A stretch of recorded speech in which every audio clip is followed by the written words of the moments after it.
Esther 6. On that night could not the king sleep, and he commanded to bring the book of records of the Chronicles, and they were read before the king. And it was found written that Mordecai had told of Bigthan and Teresh, two of the king's chamberlains, the keepers of the door, who sought to lay hand on the king Ahasuerus. And the king said, What honor and dignity hath been done to Mordecai for this? Then said the king's servants that ministered unto him, There is nothing done for him. And the king said, Who is in the court? Now Haman was come into the outward court of the king's house, to speak unto the king, to hang Mordecai on the gallows that he had prepared for him. And the king's servants said unto him, Behold, Haman standeth in the court. And the king said, Let him come in. So Haman came in. And the king said unto him, What shall be done unto the man whom the king delighteth to honor? Now Haman thought in his heart, To whom would the king delight to honor more than to myself? And Haman answered the king, For the man whom the king delighteth to honor, let the royal apparel be brought which the king useth to wear, and the horse that the king rideth upon, and the crown royal which is set upon his head. And let this apparel and horse be delivered to the hand of one of the king's most noble princes, that they may array the man with all whom the king delighteth to honor, and bring him on horseback through the street of the city, and proclaim before him, Thus shall it be done to the man whom the king delighteth to honor. And the king said to Haman, Make haste, and take the apparel and the horse, as thou hast said, and do even so to Mordecai the Jew, that sitteth at the king's gate. Let nothing fail of all that thou hast spoken. Then took Haman the apparel and the horse, and arrayed Mordecai, and brought him on horseback through the street of the city, and proclaimed before him, Thus shall it be done unto the man whom the king delighteth to honor. And Mordecai came again to the king's gate, but Haman hasted to his house mourning, and having his head covered. And Haman told Zeresh his wife, and all his friends, everything that had befallen him. Then said his wise men, and Zeresh his wife unto him, If Mordecai be of the seed of the Jews, before whom thou hast begun to fall, thou shalt not prevail against him, but shalt surely fall before him. And while they were yet talking with him, came the king's chamberlains, and hasted to bring Haman unto the banquet that Esther had prepared.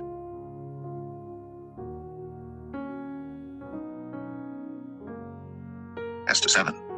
So the king and Haman came to banquet with Esther the queen. And the king said again unto Esther on the second day at the banquet of wine, What is thy petition, Queen Esther? And it shall be granted thee.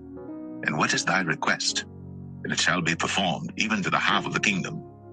Then Esther the queen answered and said, If I have found favor in thy sight, O king, and if it please the king, let my life be given me at my petition, and my people at my request. For we are sold, I and my people, to be destroyed, to be slain, and to perish. But if we had been sold for bondmen and bondwomen, I had held my tongue, although the enemy could not countervail the king's damage. Then the king Ahasuerus answered and said unto Esther the queen, Who is he? And where is he that durst presume in his heart to do so? And Esther said, The adversary and enemy is this wicked Haman. Then Haman was afraid before the king and the queen. And the king, arising from the banquet of wine, in his wrath went into the palace garden. And Haman stood up to make request for his life to Esther the queen, for he saw that there was evil determined against him by the king. Then the king returned out of the palace garden into the place of the banquet of wine. And Haman was fallen upon the bed whereon Esther was. Then said the king, Will he force the queen also before me in the house? As the word went out of the king's mouth, they covered Haman's face. And Harbona, one of the chamberlains, said before the king, Behold also the gallows, 50 cubits high, which Haman had made for Mordecai, who had spoken good for the king, standeth in the house of Haman. Then the king said, Hang him thereon. So they hanged Haman on the gallows that he had prepared for Mordecai. Then was the king's wrath pacified.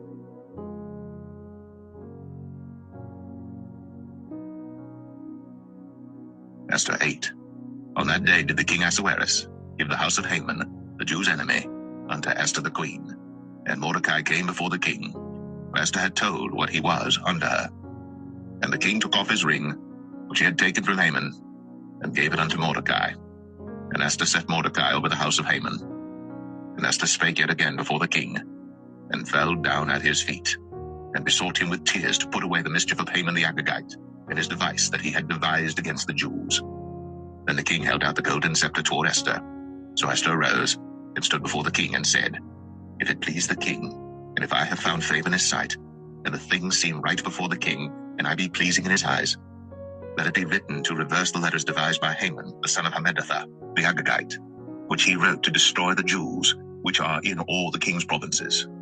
For how can I endure to see the evil that shall come unto my people? Or how can I endure to see the destruction of my kindred? Then the king Ahasuerus said unto Esther the queen, and to Mordecai the Jew, Behold, I have given Esther the house of Haman, and him they have hanged upon the gallows, because he laid his hand upon the Jews. Write ye also for the Jews, as it liketh you, in the king's name, and seal it with the king's ring. For the writing which is written in the king's name, and sealed with the king's ring, may no man reverse. Then were the king's scribes called at that time in the 3rd month, that is, the month Sivan, on the 23rd day thereof. And it was written according to all that Mordecai commanded unto the Jews, and to the lieutenants, and the deputies and rulers of the provinces which are from India unto Ethiopia, 127 provinces, unto every province according to the writing thereof, and unto every people after their language, and to the Jews according to their writing and according to their language. And he wrote in the king Ahasuerus' name, and sealed it with the king's ring, and sent letters by posts, on horseback, and riders on mules, camels, and young dromedaries, wherein the king granted the Jews which were in every city to gather themselves together, and to stand for their life, to destroy, to slay, and to cause to perish all the power of the people in province that would assault them, both little ones and women, and to take the spoil of them for a prey. Upon one day in all the provinces of King Ahasuerus, namely, upon the 13th day of the 12th month, which is the month Dara, the copy of the writing for a commandment to be given in every province was published unto all people, and that the Jews should be ready against that day to avenge themselves on their enemies. So the posts that rode upon mules and camels went out, being hastened and pressed on by the king's commandment. And the decree was given at Shushan, the palace.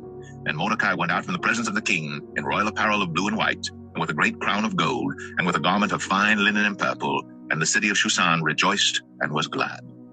The Jews had light, and gladness, and joy, and honor. And in every province, and in every city, whithersoever the king's commandment and his decree came, the Jews had joy and gladness, a feast and a good day. And many of the people of the land became Jews, for the fear of the Jews fell upon them.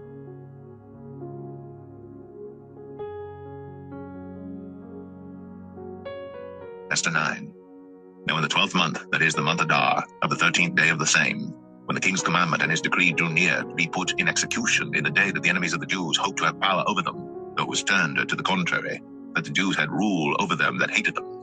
The Jews gathered themselves together in their cities throughout all the provinces of the king Ahasuerus, to lay hand on such as sought their hurt, and no man could withstand them. But the fear of them fell upon all people, and all the rulers of the provinces, and the lieutenants and the deputies, and officers of the king, helped the Jews because the fear of Mordecai fell upon them. For Mordecai was great in the king's house, and his fame went out throughout all the provinces. But this man, Mordecai, waxed greater and greater. Thus the Jews smote all their enemies with a stroke of the sword, and slaughter and destruction, and did what they would unto those that hated them. And in Shushan the palace the Jews slew and destroyed 500 men, and Parishandatha, and Dalphon, and Aspatha, and Poratha, and Adalia, and Aradatha, and Parmashta, and Arisai, and Aradai, and Vajezatha, the 10 sons of Haman, the sons of Hammedatha, the enemy of the Jews, slew they, but on the spoil laid they not their hand. On that day the number of those that were slain in Shushan the palace was brought before the king. And the king said unto Esther the queen, The Jews have slain and destroyed 500 men in Shushan the palace, and the 10 sons of Haman. What have they done in the rest of the king's provinces? Now, what is thy petition? And it shall be granted thee. Or what is thy request further? And it shall be done. Then said Esther, If it please the king, let it be granted to the Jews which are in Shushan to do tomorrow also according unto this day's decree, and that Haman's 10 sons be hanged upon the gallows. And the king commanded it so to be done. And the decree was given at Shushan, and they hanged Haman's 10 sons. For the Jews that were in Shushan gathered themselves together on the 14th day also of the month Adar, and slew 300 men at Shushan, but on the prey they laid not their hand. But the other Jews that were in the king's provinces gathered themselves together, and stood for their lives, and had rest from their enemies, and slew of their foes 75,000, but they laid not their hands on the prey. On the 13th day of the month Adar, on the 14th day of the same, rested they, and made it a day of feasting and gladness. But the Jews that were at Shushan assembled together on the 13th day thereof, and on the 14th thereof, and on the 15th day of the same they rested and made it a day of feasting and gladness. Therefore the Jews of the villages that dwelt in the unwalled towns made the 14th day of the month Adar a day of gladness and feasting, and a good day, and of sending portions one to another. And Mordecai wrote these things, and sent letters unto all the Jews that were in all the provinces of the king Ahasuerus, both nigh and far, to establish this among them, that they should keep the 14th day of the month of Dara, and the 15th day of the same yearly, as the days wherein the Jews rested from their enemies, and the month which was turned unto them from sorrow to joy, and from mourning into a good day, that they should make them days of feasting and joy, and of sending portions one to another, and gifts to the poor. And the Jews undertook to do as they had begun, and as Mordecai had written unto them, because Haman the son of Hammedatha, the Agagite, the enemy of all the Jews, had devised against the Jews to destroy them, and had cast pur, that is, the lot, to consume them, and to destroy them. But when Esther came before the king, he commanded by letters that his wicked device, which he devised against the Jews, should return upon his own head, and that he and his sons should be hanged on the gallows. Wherefore they called these days Purim, after the name of Pur. Therefore, for all the words of this letter, and of that which they had seen concerning this matter, and which had come unto them, the Jews ordained, and took upon them, and upon their seed, and upon all such as joined themselves unto them, so as it should not fail, that they would keep these 2 days according to their writing and according to their appointed time every year, and that these days should be remembered and kept throughout every generation, every family, every province, and every city, and that these days of Purim should not fail from among the Jews, nor the memorial of them perish from their seed. Then Esther the queen, the daughter of Abihail, and Mordecai the Jew, wrote with all authority to confirm this second letter of Purim.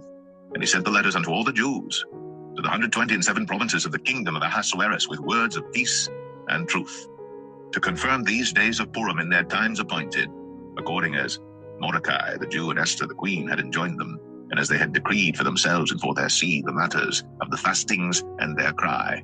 And the decree of Esther confirmed these matters of Purim, and it was written in the book.